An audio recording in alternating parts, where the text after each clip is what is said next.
2022 Nissan Armada Platinum AWD Review.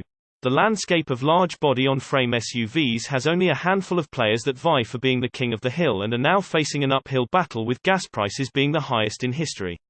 However, the steady hands of large SUVs still have a place in the American lifestyle, and vehicles like the refreshed for 2021 Nissan Armada continue to win over buyers thanks to its lower price of admission compared to the competition. The 2022 Nissan Armada is unchanged for the model year, proudly sporting its few essential updates from the 2021 model, where it received some updated front and rear-end styling along with a welcome 12.3-inch standard infotainment touchscreen. Performance and driving character apart from the subtle updates.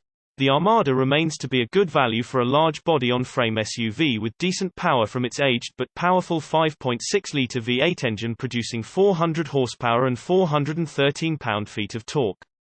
The gas-gulping V8 continues to be mated to a 7-speed automatic transmission, and the Armada can be had in the standard 2-wheel drive setup or an all-wheel drive configuration that permits power to be automatically directed up front when additional traction is needed, in addition to selecting a 4-high or 4-low drive setting via a 2-speed transfer case. The sure-footedness of the Nissan Armada is much of what I remember in the many previous test drives of the vehicle, including its similar but more upscale Infiniti QX80 cousin. The Armada feels huge and mostly drives huge, which can be a good and bad thing at the same time. There's a lot of weight that's felt in driving the Armada, but it surprisingly responds well to inputs if you ever dare start to push the Armada a little hard on the road.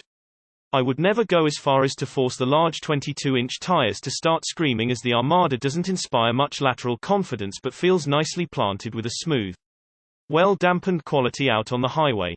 On the open road, the Armada tends to waver a bit, requiring your utmost attention to keep it in a straight line, but nothing as bad as what you get when driving something like a Jeep Wrangler.